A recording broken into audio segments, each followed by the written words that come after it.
Blog Talk Radio. Greetings. Welcome to the Medlock Post radio show.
Welcome to the Medlock Post radio show. This is Richard Medlock, your host.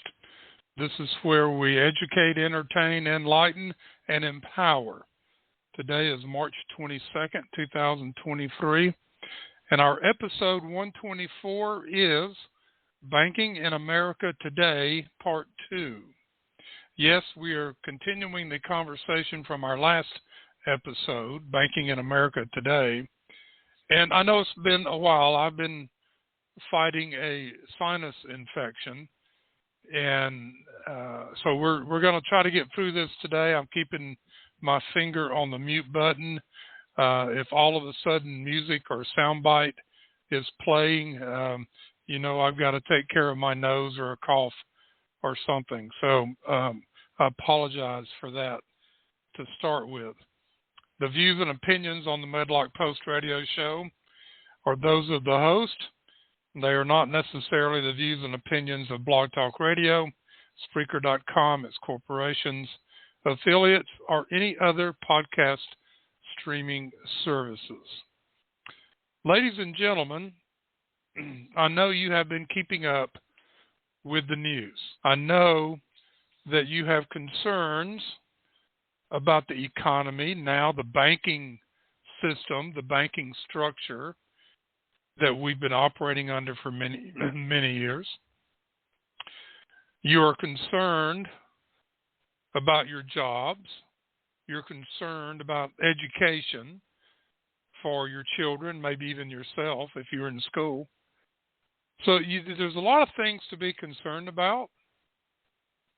And we're going to try to address some of those today, basically the banking system, because that's where we have our money, right? So, but let's get through a few things, some preliminaries before we get to the banking system and what's going on, because it's important for you to understand what you're not seeing in the mainstream media, what you're not seeing on even Fox News, Fox Business, that you have to really look for what's going on. And maybe some of the real reasons behind this banking chaos we have right now.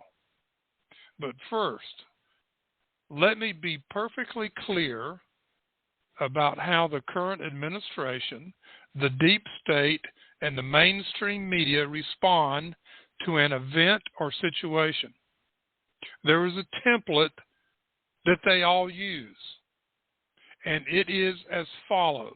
1, lie about the situation.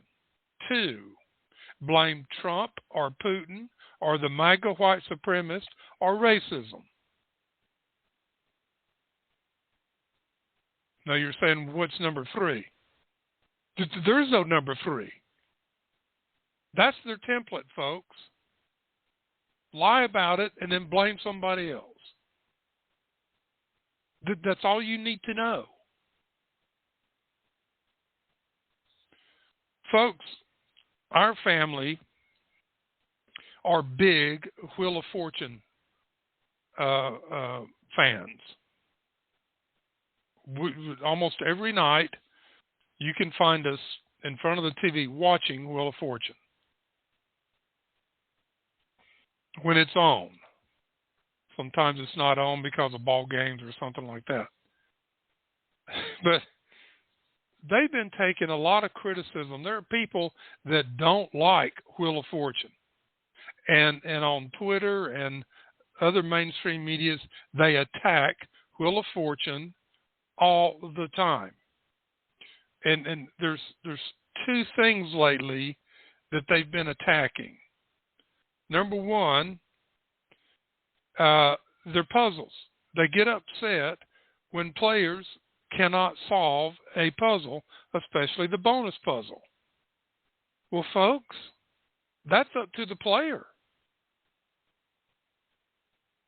I mean, every now and then, once or twice a season, there's a puzzle that's just stumpifying. You got to have the right letters to even come close. But when letters are up there, there's no excuse, whether it's during the game or the bonus puzzle. Now, the other night, we were watching this, and it was a bonus puzzle. It was a young lady, or lady, and two words. The bottom word, she had the P, the A, the R, the T, the N, and the R. And I think she had everything but the A in the word partner. That was word number 2. In the first word, she had U-N-D-N. Well, it was obvious that the word was founding. She couldn't get it. She didn't even come close. She had no clue. And my first comment, I turned to my family and I said, apparently this lady knows nothing about how business works and putting it together and starting a company. Founding partner. Look it up. Go do a search engine and just type in founding partner. Because the other day, these people started attacking Wheel of Fortune and saying they made this up. There's no such thing as a founding partner. They're trying to trick. They don't want to give away money. They're trying to trick people. Folks, in my mind, this is disturbing that people don't know what a founding partner is. Teach business in school. Another one, this lady was a math teacher from Massachusetts, and the puzzle, the first word was international, and all but, I think, one letter was up in international, and the last word, there were 3 words. The last word was line. It was L-I-N-E. It was already there. The second word, international, and it had blank A-T-E. So international something line. Well, this was during a game, so she only had one shot at it. And she says, I'd like to solve the puzzle. International gate line. Yes, gate with a G. Either that or she called a G. Okay, one of the two. But anyway, she missed it. The next person spun, hit a bankrupt or lose a turn, and went to the third person that just solved it. The international date line. And I'm sitting here, do they not teach that in school either? Do they even teach geography anymore? I don't know. So anyway, just some things to think about. And some of those puzzles are so simple. Every day, I guess, being around for 8 decades, you learn, you've gone through all this and you learn all this stuff. But we're sitting here looking at 30, 40-year-olds that don't know this stuff. All righty. On my Twitter account, I've talked about this on the show in the past, not that far ago. Joe Biden and Nancy Pelosi and Chuck Schumer and Hakeem Jeffries and the White House and a couple of other Democrats were just posting just all of these lies about how good the economy is, how good this is, how good they are, that everything they're doing is working. And I would go back on Twitter. If you don't have a Twitter account, let me explain it. You have some options underneath what's posted. One is to make a comment, which a lot of times you see in a news article. There's all these comments posted from Twitter. Well, that's comment. They're all below. There's another one, retweet, which means it will post onto your timeline, or quote retweet. So you hit quote retweet, and then you type a comment over it, and then hit retweet, quote retweet, and your comments are above what was out there, and then everybody can see it. I was going after the Democratic Marxists. I was calling them out. I was putting facts up there. I was saying that you are not telling the truth, and on and on and on. I was calling them out, and so were other people. Well, last week, and this, I want to promise you, this sinus infection just took me out for about 4 days. That's why I was going to try to do the show yesterday. Just didn't work. But anyway, I went on my Twitter account one day because I had to just get up and move around. And I'm looking on there and I noticed something. There's no more Biden. There's no more Pelosi. There's no more Schumer. There's no more White House with their spokesman, Jean-Pierre, and Hakeem Jeffrey. Where are they? I haven't seen them for a week. So there's two things here. They either blocked me, which they can do. You can block people so it doesn't show up on your Twitter flow, your Twitter timeline, or they just got off. They were taking so much heat. But I think they blocked me, so I can't see their stuff, and I can't go after them anymore, which is fine. They're being called out. Another thing that came out late yesterday, this needs to really disturb you folks. The state of California is trying to shut down all fossil fuel activity in their state. They want all refineries and drilling and everything shut down in their state. They want electric cars by what, 2030? I mean, it's crazy what they're doing. The Environmental Protection Agency yesterday gave the state of California a waiver so the state can ban all diesel trucks from California.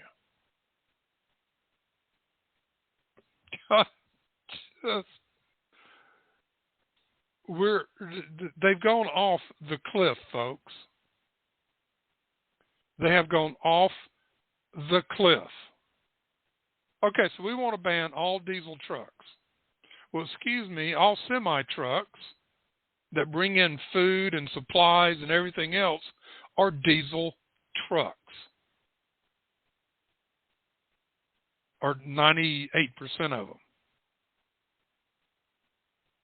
So how are you planning on getting all of these goods into your state? Oh, we'll ship them all in and unload them at the docks. Well, you got to get them out to the state from the docks. You're just going to load up pickup trucks? Well, we'll do it by train. Do you know that train engines run on diesel? Oh, we'll make them go back to wood burning. What, you want to talk about putting smoke in the air?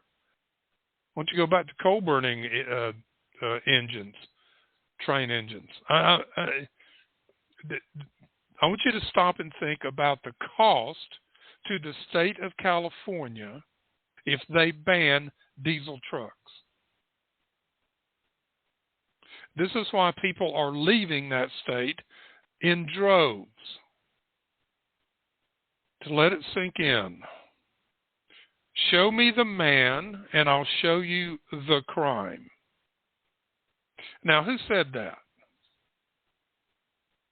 No, it was not Herbert Hoover or J. Edgar Hoover. No, you think it's J. Edgar Hoover, right? No. Show me the man, and I'll show you the crime. That was an infamous boast of Joseph Stalin's ruthless secret police chief, Lavrenti Beria. Famous quote, folks. Show me who you want to get rid of, and I will show you the crime they committed. Just point him out. So this is what's happening with Donald Trump. The Democratic Marxists said, get rid of that man. There he is. Show me the crime. And this is what they're doing to Donald Trump right now. Now, this whole thing, I'm not going to go through the details. You guys can go look up the details. There's no case here. There's no crime. It's been hashed over by the FBI. It's been hashed over by the two other district attorneys in New York, and they all said there's nothing there. Now, originally, this Michael Cohen, who used to be an attorney for Trump, who was a corrupt attorney, ended up in jail, and he's tried to turn on Trump as many times as he can, and in cahoots with Stormy Daniels, and they just keep losing.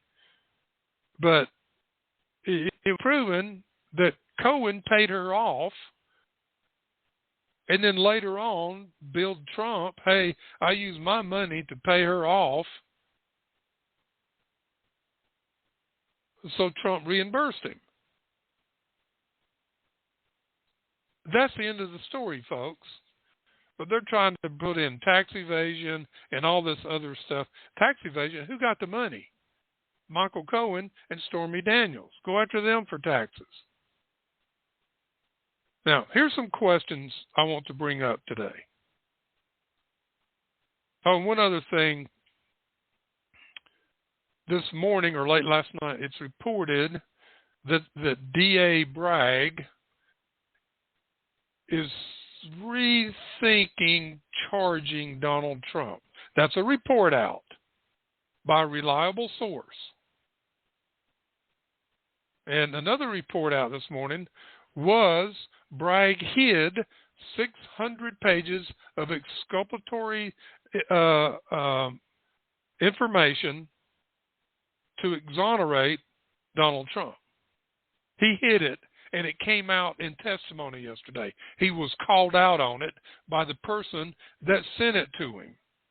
Says, where's the rest of the stuff I sent you? Right in front of the grand jury. Anyway, arrest him or don't arrest him. Either way, it's not going to be good for the Democrats. All right, here's some questions I want to ask to see if we can go through them today and shed some light and some clarity on banking in America right now. Now, first, you say, well, geez, too bad you couldn't have done this last week, and I agree. I should have had my wife come on the show and go through this. She's capable. I script it all out anyway, just about everything. Why did the FDIC take over 3 regional banks on March 10th, 2023? Notice I said take over 3 banks. Not shut down, which they did, but they took over. Will the FDIC or the Federal Reserve start running banks as a nationalization process? Are they nationalizing the banks right now? Some of you are probably sitting there going, well, no, they can't do that. And some of you are sitting there going, yeah, they're doing it. And I'm going to show you how they're doing this to make it look like it's supposed to be done this way. What does the takeover of 3 regional banks and Hunter Biden have in common to this? Okay, I'm just asking the questions, give you something to think about. We'll come back to these questions. Why are other banks being blocked from buying the so-called failed banks? How does China benefit from the takeovers?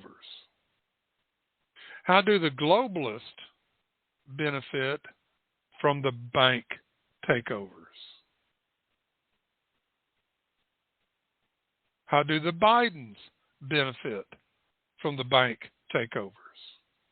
Why did Silicon Valley Bank file for bankruptcy when all deposits will be covered by the U.S. Treasury? Will there be more bank bankruptcies to come?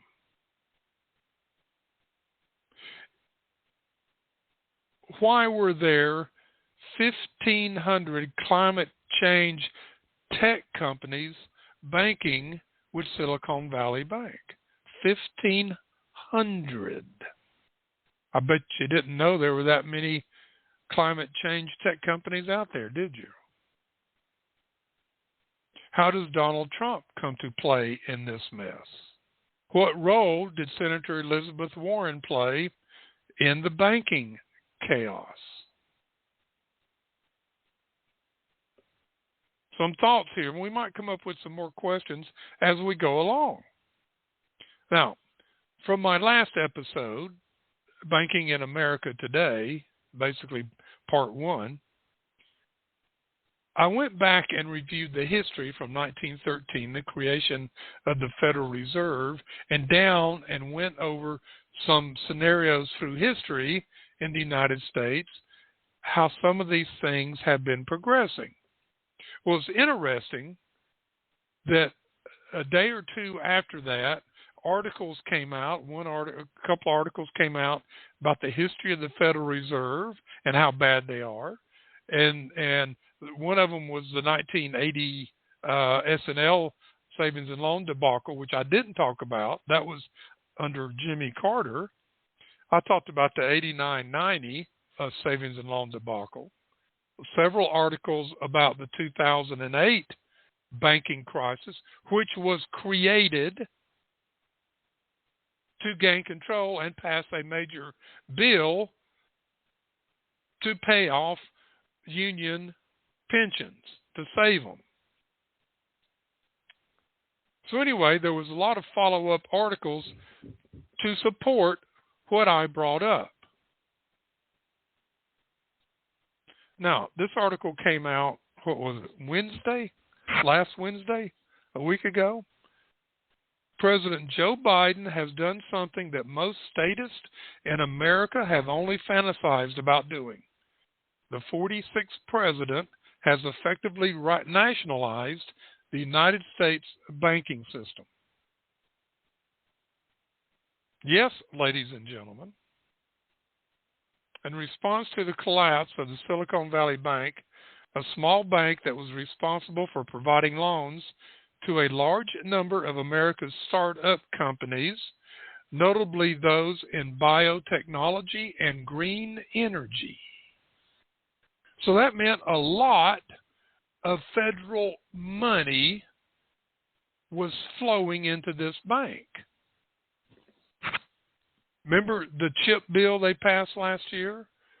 a lot of that money was going to chips in the green energy and the Inflation Reduction Act. Ha, ha, ha, ha, ha.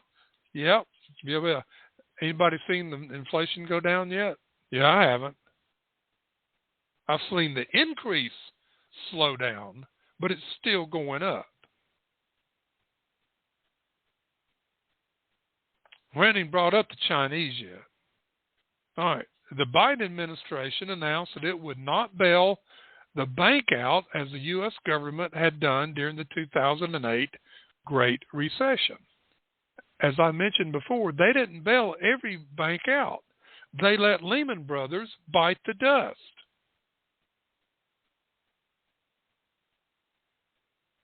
But then what happened? The FDIC comes out and says, "Oh, we're going to cover everything. They're safe, no problem." So questions are, what kind of documents were in that bank that they didn't want anybody else to see? What kind of loans are in there? And how involved are the Chinese? Because this is where the Chinese came to get money from Joe Biden. Documents are there, folks. Here's what they're doing. And I want you to understand, while I'm going through this, what Joe Biden did. He didn't do it. He's just a figurehead. But the other people in there, they're using laws from 1930 or regulations that were set up after the Great Depression in 1929, the big crash in 1929. And they're using other regulations and bits and pieces here and there and putting them together to make it look like, oh, this is the way we're supposed to do it. Now, the FDIC, that weekend after they closed down those three banks, would not allow anybody to buy the banks. Normally, that's what you do. You let the private sector come in and take care of the situation. And that's the way it's always been in America up until the big bailout of 89 and 90. 1989 and 1990. The savings and loan bailout. Some company was going, insurance company was going bad. Everybody's going, oh, my insurance policy is going to go kaput. No, other insurance companies would come in. Several would come in and buy bits and pieces and blocks of policies, and the insured were okay. And the same thing with other companies. Or else they were left to just go kaput. And that's the nature of the business. You succeed or fail. All right, so this is what they're doing. Instead, the Federal Reserve stepped in with the Bank Term Funding Program, PTFP. Never heard of that, have you? Which will offer loans of up to 1 year in length to banks, savings associations, credit unions, and other eligible depository institutions pledging U.S. Treasuries, agency debt and mortgage-backed securities, and other qualifying financial assets as collateral. These assets will be valued at par. Well, what if their value right now is below par because of rising interest rates? Doesn't matter. Under this bank term funding program, the Treasury, the FDIC, the Federal Reserve, is going to guarantee everything at par. So par on a bond is $1,000 with a 5% interest rate. When rates go up, par goes down. So the value goes down so you can get a higher rate. Or someone to come in and buy the bond. They'd buy it at $950 to get a 6% rate. You see? But if rates went down, the value would go up. Behind that program, the Fed is going to backstop the BTFP with a possible $25 billion from the Exchange Stabilization Fund, ESF. The ESF came out of the 1930s and was used throughout the COVID-19 induced financial crisis by the Fed to, quote, help stabilize markets by accepting a broader range of assets as collateral for loans to financial institutions. Hold on, I do need to get a drink of water. Okay. This action in turn essentially helps to keep the economy running normally during a downturn, thereby, in theory, preventing a financial crisis from becoming a full-blown recession. Do you get this? They're trying to stop a financial crisis and a recession. They're trying to buy their way out of this. So do you really think that these were actual failures? Or is this a step to nationalizing the banking system? They're still keeping a private sector solution from happening. Now, to be clear, this money is from the U.S. Department of Treasury and is used to cover any losses the Fed may experience in propping up failing banks. So while the Biden administration insists that no tax dollars will be used to bail out the SVB and very soon other small banks, if the ESF money is used and there are losses associated in deploying those assets, then yes, tax dollars will be used. But where do you think the money, other than printing it, gets their money? From taxpayers. How is the Biden administration able to claim that they are not using tax dollars? This is how it works, folks. The bulk of the funding for the Biden administration's policy will come not from taxpayers, but from the Federal Deposit Insurance Corporation, which has around $250 million in its coffers. Excuse me? $250 million? That's not going to touch the billions of dollars that was sitting or loaned out in SVB. The money is paid for by the bankers themselves. You go through the FDIC, they're trying to tell us, oh, no, not taxpayer money. According to the Biden administration, these moves are merely extraordinary measures to ensure the normal functioning of what Biden has repeatedly, laughably, in my honest opinion, referred to as strong as hell economy. And it doesn't matter if it's FDIC money or taxpayers' money. What they're doing is not constitutional. More important is the way in which the bank is being bailed out. Rather than bailing out bondholders, the U.S. government is bailing out all depositors. This has never been done before. Now let's talk about bondholders. We've talked about this in the past. It happened with GM. Bankruptcy courts told the bondholders, tough luck. Same thing here. Bondholders are being told, tough luck. They're going to bail out the depositors, which include a lot of political friends and the Chinese. Folks, this has never been done before except with General Motors. Now, with Credit Suisse, they did it over there. Credit Suisse has told their bondholders, you got nothing now. All you have is a piece of paper that's worthless. You see what is happening here? There's a lot of experts looking at this. And Kevin O'Leary came out and basically said, by making everyone whole at those banks, the government was effectively removing risk from the banking sector. Now, whether one is a good or bad bank manager won't matter anymore. and he says the federal government has just nationalized the banking sector. Keep watching what is going on here. They're just taking one rule, one regulation, going back to the 1930s and saying, oh, this is, and then putting them together, making a new thing. Think back to the language of the BTFP.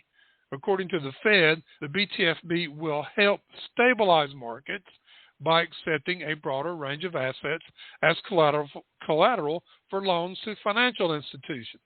Well, folks, I have some oceanfront property in Arizona that I want to put up for collateral.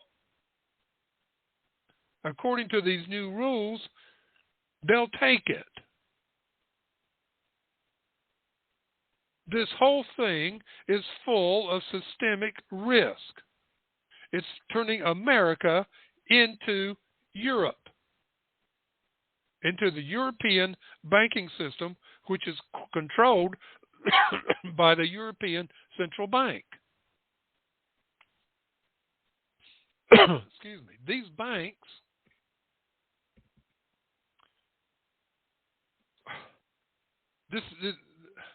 when we look at the ramifications of what's here, it goes back to reverse brainstorming. How can we fast track destroying America? Where they're doing this one thing at a time, and now they come along and let's take out the banking system along with everything else. Excuse me. We're watching tyranny take over America. It's right in front of us, folks. Now, a lot of people are going to the banks and getting their money out. Got to get some water.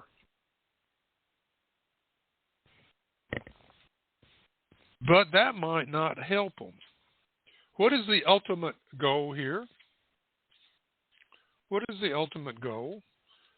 Let me find the quote, in March 2022, and I talked about this on the Up With America radio program, which is no more now, but I talked about this. This was issued, it was low-key, an executive order. Joe Biden issued an executive order calling for more research on developing a national digital currency through the Federal Reserve Bank, or the Fed. The executive order called for the Federal Reserve and the Treasury Department to explore a U.S. central bank digital currency, CBDC, and they're popping up all over the world, should issuance be deemed in the national interest. Should interest be deemed in the natural interest? Whose interest? Who is going to it is deemed we should do this? The Democratic Marxists, the globalists. They're all for this. The order directs the U.S. government to assess the technology, infrastructure, and capacity needs for a potential U.S. CBDC in a manner that protects American interest. The order also encourages the Federal Reserve to continue its research, development, and assessment efforts for a U.S. CBDC, which means it was already ongoing, including development of a plan for broader U.S. government action in support of their work. This effort prioritizes U.S. participation in multi-country experimentation and ensures U.S. leadership internationally to promote CBDC development that is consistent with U.S. priorities and democratic values. Not American values, democratic values. And they've been doing that. And now, to implement this, they need total control of the banks, because a lot of the bankers don't want to do this.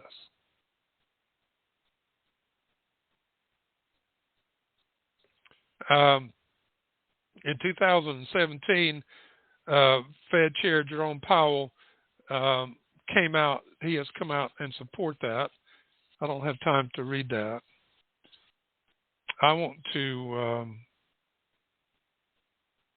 Okay. The Federal Reserve sets the nation's monetary policy, supervises and regulates banking institutions, regulates, doesn't run, maintains the stability of the financial system, and provides financial services to depository institutions, the U.S. government, and foreign official institutions. That's from the Federal Reserve website. As summed up by Thomas Jefferson in a letter to Samuel Kercheval in 1816, it is the tendency of government to grow more powerful and to corrupt society. He says, quote, and this is the tendency of all human governments. A departure from principle in one instance becomes a procedure for the second, that second for a third, and so on, till the bulk of society is reduced to a mere automaton of misery, to have no sensibilities left but for sinning and suffering. Such is the case with the Fed now, and may be the case for CBDCs.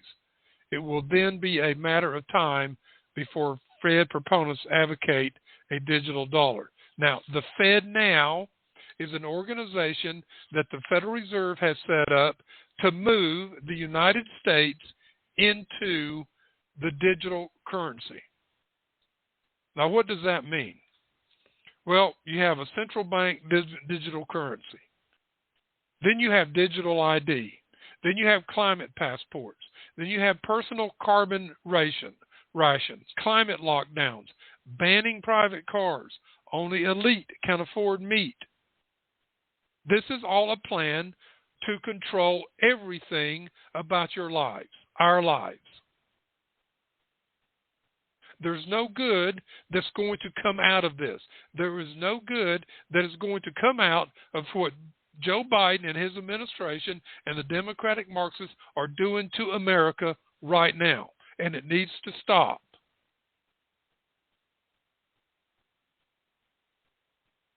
And we, the people, are the ones that need to stop it. The World Economic Forum supports the implementation of CBDCs. And this is to promote inclusion, that big word in the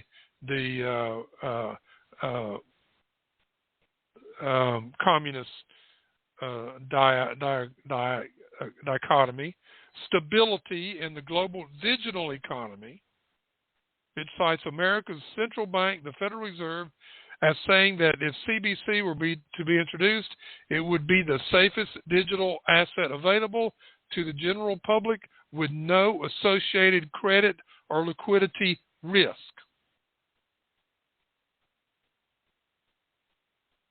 And they're talking about doing this all over the world. They want a one world government, folks. And these are the steps that they're taking to get us there.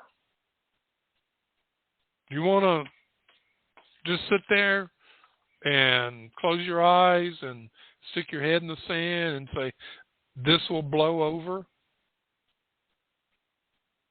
When a government program gets in place, it stays there. If they take away currency, hand-to-hand currency, and replace it with digital currency, you've lost control. They can control what you buy. They're conservative. They support the Constitution. We're not going to let them buy a gun. So you go buy a gun, nope, you support the Second Amendment, they're going to shut it down and not let you buy it. Now, you think I'm kidding? You think I'm irrational? This is what they're planning on. They want to shut down all the gun stores anyway. They still want to do away with the Second Amendment and take our guns away. Well, they're having trouble doing that. Well, let's go get control of their money. Let's get control of their communications, which they already have. Let's get control of education. They've got that. They've had it for 50 years. And see where it's gotten us? It's all about control. Nothing about freedom. When they start talking about stabilization, no risk, that is total absolute socialism and communist control.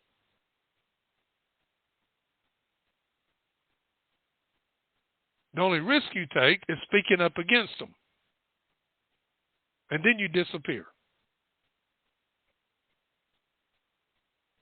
in a communist state. All right, folks.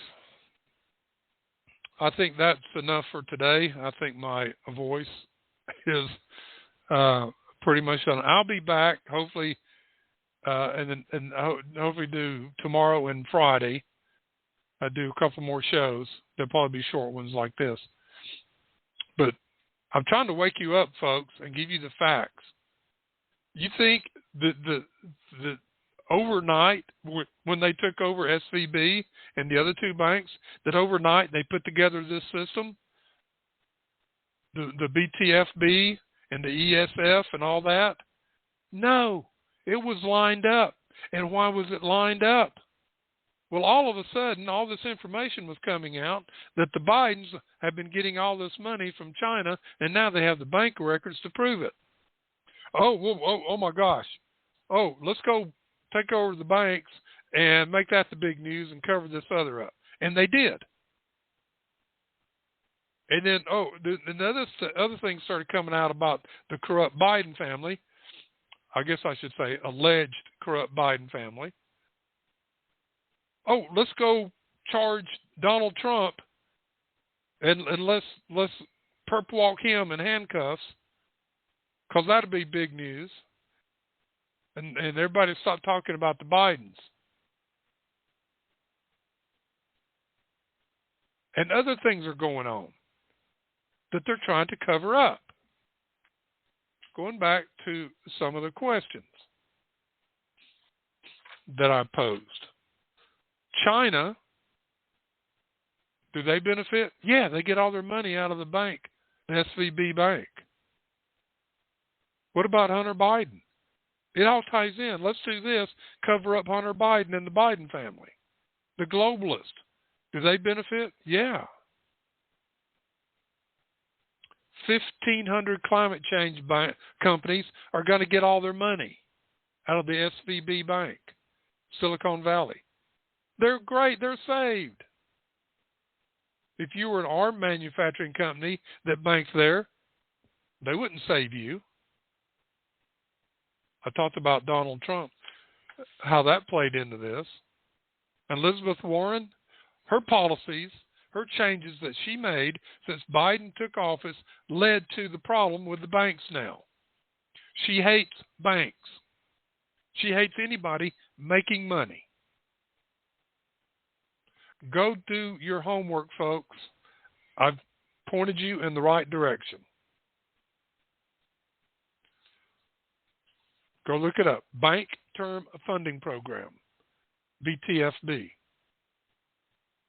Exchange Stabilization Fund, ESF. Go look it up, folks. You'll see what I'm talking about. All right. That's it for today. We will hopefully be back tomorrow with episode 125. Who knows what we'll talk about tomorrow? It will be interesting. So, ladies and gentlemen, have a great day, and I'm going to go rest my voice.